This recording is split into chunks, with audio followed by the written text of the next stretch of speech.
Oi, gente, sejam muito bem-vindos de volta. Tem um tempinho que eu não posto por aqui, né? Eu ainda fiquei ativa no Instagram e no TikTok, mas aqui no YouTube eu dei uma parada, mas agora eu tô voltando. E eu queria começar essa nova fase, assim, né, aqui no canal, falando de um tema que todo universitário passa. Eu passo, a maioria daqui, né, de vocês são estudantes de psicologia, então eu vou focar um pouco mais nessa parte, né? Até porque eu também sou estudante de psicologia, atualmente estou no 6º período. Mas é uma coisa que, assim, todo estudante passa, universitário, né? Que é a dificuldade para entender alguns textos acadêmicos, alguns livros, alguns artigos. Eu sei que provavelmente você já falou ali na sua cabecinha: ah, não, mas eu sou muito burro para entender isso aqui. Não, a leitura acadêmica não serve para mim porque eu não tenho foco, eu não consigo prestar atenção, eu não entendo nada, eu preciso reler o mesmo parágrafo várias e várias vezes, eu não consigo terminar um texto acadêmico. Pois é, deixa eu te tranquilizar um pouco. Se você tem dificuldade com esses livros, saiba, pelo amor de Deus, que não é culpa sua, que você não é burro por conta disso. A leitura de textos acadêmicos, gente, na verdade é muito mais prática do que inteligência, assim, né?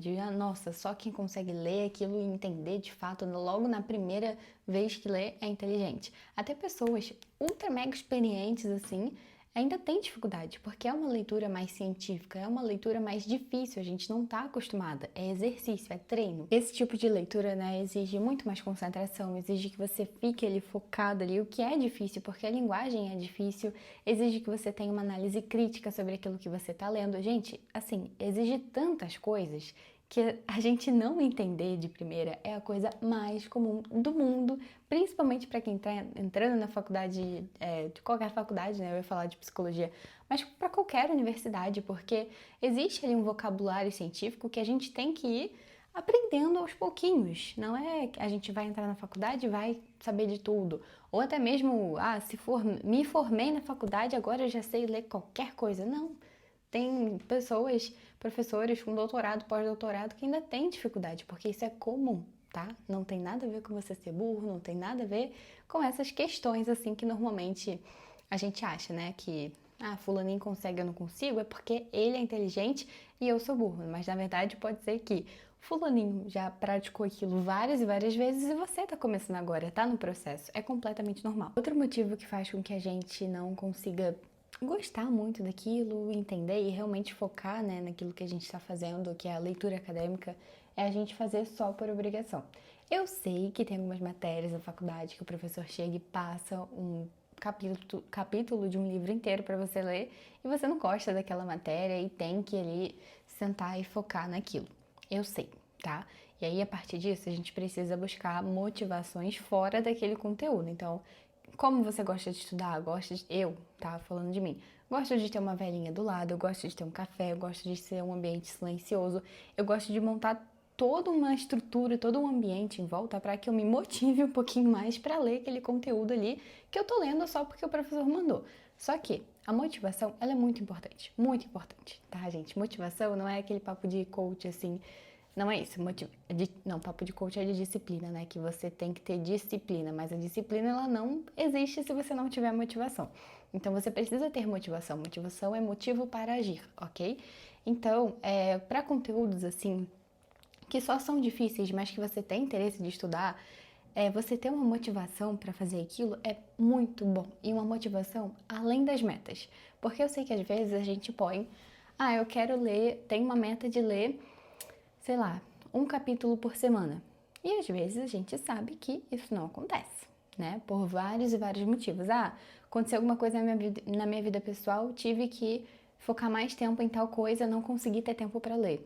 Ou na faculdade, semana de provas, não dá para estudar muito por fora da faculdade numa semana de provas, entende? Então, é muito ruim quando você põe essa leitura apenas baseado em meta, porque pode ser que isso não aconteça e aí você vai frustrar. E outra também, quando você põe meta, isso vira como uma obrigação. E às vezes a gente simplesmente não tá afim. A gente não tá afim de fazer aquilo naquele momento. E a gente vai se obrigar a fazer porque tem uma meta para cumprir que a gente colocou? Não. O ideal mesmo é bom ter meta, tá? Mas o ideal é que não seja por quantidade de páginas ou capítulo. O ideal é que seja mesmo mais para um lado de tempo. 10 minutos por dia. Coloquei que eu vou ler 10 minutos por dia. Não importa se é no ônibus indo para a faculdade, se é numa sala esperando um atendimento, qualquer lugar, gente. Isso é outra coisa também. Para uma coisa que a gente gosta, que a gente já tem motivação para estudar ali, né? A gente acha que tem que ter um ambiente perfeito. Se a gente já tem motivação para estudar aquele tema, porque é um tema que a gente gosta, não necessariamente precisa ser num ambiente perfeito. É claro que silêncio ajuda na concentração, mas assim, se a gente for limitar, se a gente for podar isso, a gente não vai ler nunca. Então, leva sempre um livro na bolsa. Quando der para ler, deu. Quando não der, não deu, sabe? Não precisa se cobrar tanto por isso, porque quando você se cobra tanto assim por isso, a leitura vira uma obrigação. E uma obrigação, gente, não é uma coisa tão legal assim de se fazer com leituras, porque é aquilo que eu falei. Perde a motivação e você não consegue prestar tanta atenção, você não consegue engajar com aquele conteúdo e, consequentemente, entende muito menos daquele conteúdo. Tá bem, já entendi, mas o que eu posso fazer na prática agora? Eu fiz uma listinha aqui de algumas coisas que seria interessante que você começasse a fazer, que é uma coisa que eu fiz na minha também. Tudo isso que eu tô falando aqui pra vocês eu aprendi tanto em livros como também em cursos que eu já fiz, que eu comprei pra fazer por conta disso, que eu tenho e tinha muito, antes ainda mais ainda, né? Mas hoje eu ainda tenho essa mesma dificuldade. Então eu reuni basicamente tudo isso e tô colocando aqui pra vocês. O que fazer na prática? Primeira coisa, aceitar a releitura. Voltar algumas páginas ali, gente, não é perda de tempo, não significa que você não é inteligente o suficiente. Significa que você aceitou que você está no processo de aprender a linguagem científica e é isso. E vai precisar voltar. Você não nasce sabendo. É aceitar isso. Quando você aceita isso, você fica mais tranquilo para fazer isso. E quando você faz isso de forma mais tranquila, você entende melhor o conteúdo. Você não se culpa, ok? Segunda coisa, não ficar pulando palavras desconhecidas, né? Eu sei que às vezes a gente consegue deduzir o que aquela palavra significa pelo contexto, mas às vezes a gente deduz errado e às vezes aquela palavra, gente, na verdade, na maioria das vezes, essa palavra ela é importante para que você entenda outros textos. Lembra que eu falei para vocês de vocabulário científico que a gente vai desenvolvendo, que a gente vai criando? Pois é, a gente precisa saber o significado das coisas para ir desenvolvendo esse vocabulário.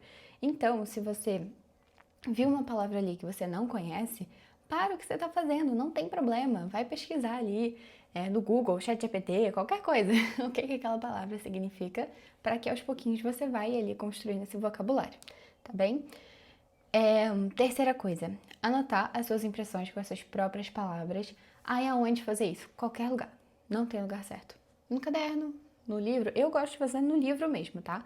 Às vezes não dá espaço, aí eu pego um outro caderno, depois eu deixo a folhinha ali dentro da página que eu escrevi.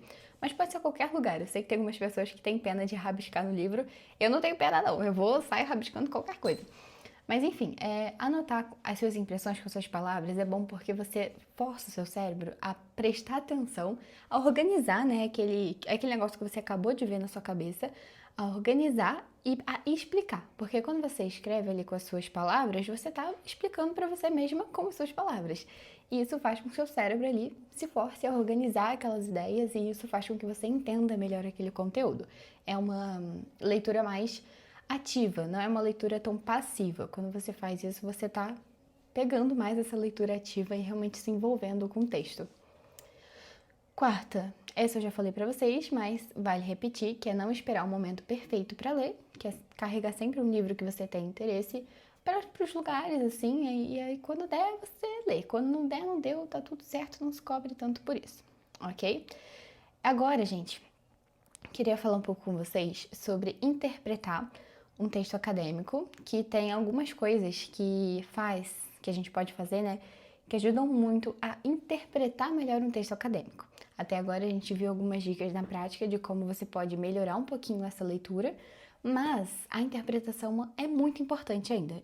Essas dicas que eu acabei de falar já vão ajudar na interpretação, mas tem uma outra que é melhor ainda que eu vou falar com vocês, que é o seguinte: sabe quando você está lendo um artigo científico e você lê ele da forma como ele foi escrito? Você segue ali o início, depois vai para o desenvolvimento, depois vai lá para o final, conclusão, resultado, enfim. Então, ao invés da gente fazer nesse modelo assim, a gente vai fazer por blocos. Porque isso vai fazer com que você crie primeiro um panorama geral do que aquele artigo vai trazer, para depois você ir para o desenvolvimento do texto, para o conteúdo. Porque quando você for para o conteúdo, você já vai sabendo ali o que aquele texto vai dizer. Como fazer isso? Vai ali primeiro na introdução, depois lê o resumo ali primeiro, depois vai lá para a conclusão, não lê o desenvolvimento é por último, tá? Vai lá para a conclusão, tenta entender, vai lá nos gráficos, sabe, assim, folheia bastante ali antes de começar de fato no desenvolvimento, né? Lê muito bem o título, poxa, o que será que esse título aqui vai dizer para mim? Nesse resumo, o que a gente pode achar que aquele texto vai trazer? Na conclusão, tá, ok, trouxe isso. Então, eu já sei que o desenvolvimento vai falar disso. Os gráficos, se tiver gráfico, dá uma olhada geral nos gráficos também. Dá para fazer isso com livro? Dá. A maioria dos livros teóricos tem uma conclusão no final, um resumo no final, mas se não tiver, você pode fazer com os tópicos, com os subtópicos, porque vai te dar uma visão geral do que você vai ver ali.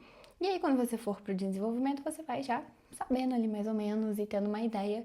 Isso vai te facilitar na interpretação mesmo. E aí, gente, a cada parágrafo, mais ou menos, vai muito do teu estilo isso, tá? Eu gosto de fazer a cada parágrafo para eu ter certeza de que eu entendi aquilo que tá ali. Mas se você achar que você consegue ter uma leitura um pouco mais longa e aí depois fazer as perguntas, que é o que eu vou falar agora, pode ser, tá? Vai do teu jeito ali, você vai testando e vai sentindo como você se adapta, tá? A cada parágrafo, como eu faço, eu me pergunto, o que esse texto quer dizer? O que esse parágrafo, né, quer dizer? Aí eu já vou pensando aqui com as minhas palavras. Lembra que eu falei pra vocês que quando a gente pensa sobre o que a gente leu, a gente faz uma leitura ativa. E quando a gente faz uma leitura ativa, a gente organiza aquilo que a gente acabou de ler na nossa cabeça e explica mais ou menos, né, para nós mesmos, com uma linguagem mais simples, a gente entende melhor e a gente memoriza mais o conteúdo assim, tá? Esse conteúdo, ele se conecta com alguma coisa que eu já sei, porque às vezes isso acontece, às vezes a gente tá lendo alguma coisa ali teórica e você fala, nossa, isso aqui não é o que a professora falou na matéria tal, na aula tal? Pois é, se conectar, gente, anota, porque isso ajuda na memorização também. Qual é a ideia central aqui? O que o autor está querendo defender? Tá? E uma outra coisa muito boa também em relação à interpretação e à memória, principalmente, é criar exemplo. Do ladinho do livro ou em qualquer outro lugar onde você está ali anotando suas impressões, você cria exemplos. Pensa ali como que você pode aplicar aquilo que você viu na prática, no cotidiano, e cria um exemplo. Não fica pensando, nossa, mas esse exemplo ele não tá muito bom pensado cientificamente, sabe? Ou esse exemplo não tá com uma linguagem formal, como o texto tá escrito. Gente, não precisa disso, tá? É um exemplo. Linguagem simples, linguagem que tu usa no dia a dia, de boa. Não precisa ficar com essas coisas na tua cabeça, porque isso só vai te atrapalhar mais, tá bem? Bom, gente, então é isso. Eu espero que eu tenha ajudado vocês. Eu ainda não sei muito bem a frequência de postagens que eu vou ter aqui no YouTube. Eu vou gravando, vou vendo como vai ser. E aí, conforme eu for definindo, eu vou avisando vocês e também qualquer ideia de conteúdo, ideia de vídeo que vocês quiserem que eu grave, deixa aqui nos comentários, que daí eu gravo pra vocês e posto aqui nos próximos, tá bem? Um beijo e até mais. Não se inscreve também, não se esqueça de se inscrever e de curtir esse vídeo também.